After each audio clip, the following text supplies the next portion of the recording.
I've been getting quite a few watches on that video, the homemade mountain bike behind me. So I wanted to kind of show you guys how I did that, how I went through the process of making the bike and where I started at. So the first thing that you'll need if you don't have access to a machine shop is you're going to need some sort of donor bike.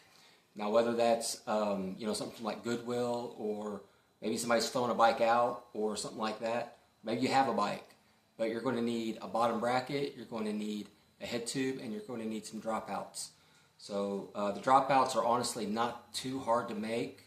That's what I did. I work in a machine shop, so I made my dropouts.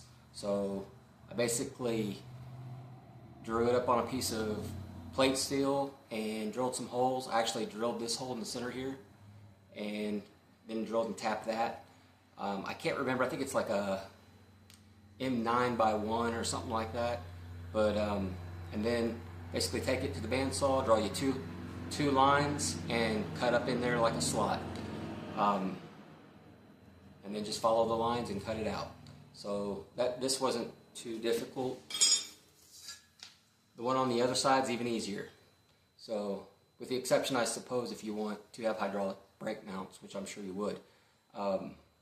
One thing is, you can see on here, I have two small little holes here for my hydraulic brakes to mount on, and it's on the inside of the V.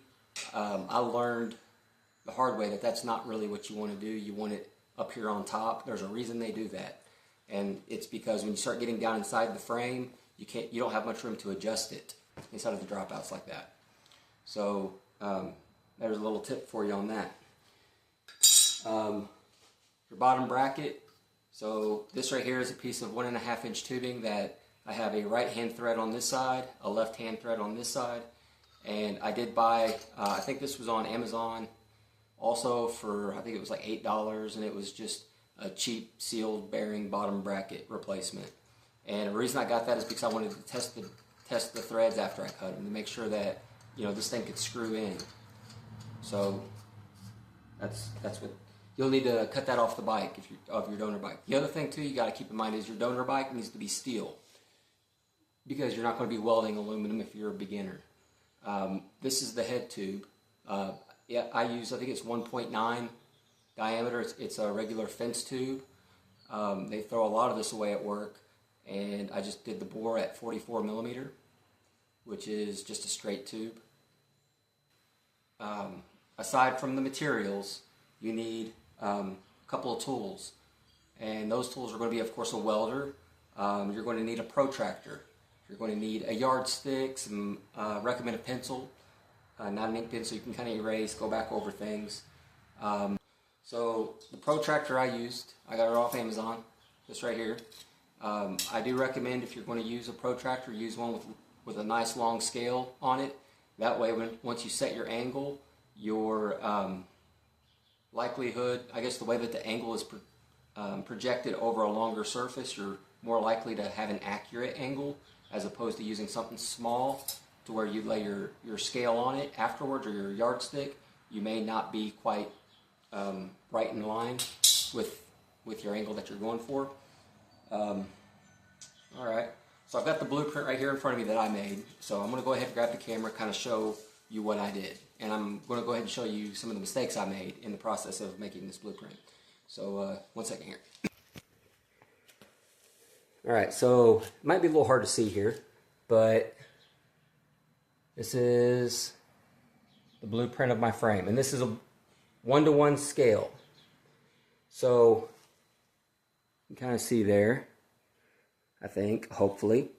Now, the mistake I made in making this blueprint is I drew the bottom bracket, and then I went up 2 inches and drew the rear axle, and then, did a theoretical line angle that I wanted the seat tube to be at.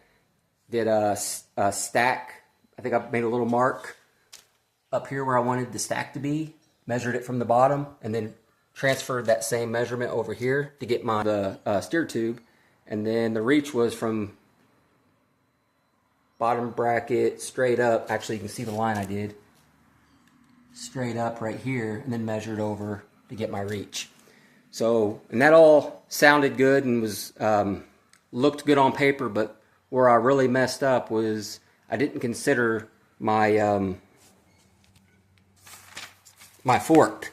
So once I put a fork in it, I found that my axle ended up being here.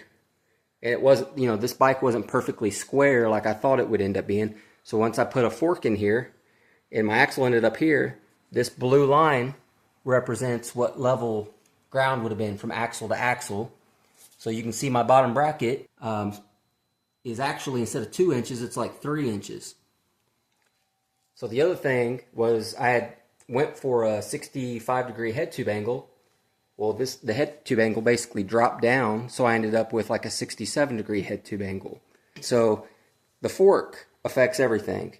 So if you're going to, when you make your blueprint, keep your fork length in mind. You need to know the crown length and then the offset in the front from center line to the front axle, which is usually something like 1 5/8 or 2 inches.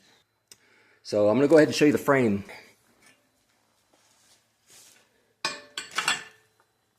So as I'm welding this, or I'm kind of lining everything up with, I'm laying this on a nice flat surface in my garage floor. This is exactly how I did it. And then first thing I did was I welded this bottom bracket at 90 degrees to this on center, the down tube. Once I had that, and I looked down the side of it and made sure it was 90 degrees. Of course, my welds were absolutely terrible at that time. They've gotten a little better, but they're still not great. But you get your bottom bracket welded to your down tube. That's the first thing you do. And then you can start, I think I did my seat tube next. Pretty sure I did. And then my head tube, and then my top tube. And whenever you're welding this stuff together, things up, you're going to start tacking these pieces together and not fully welding them yet.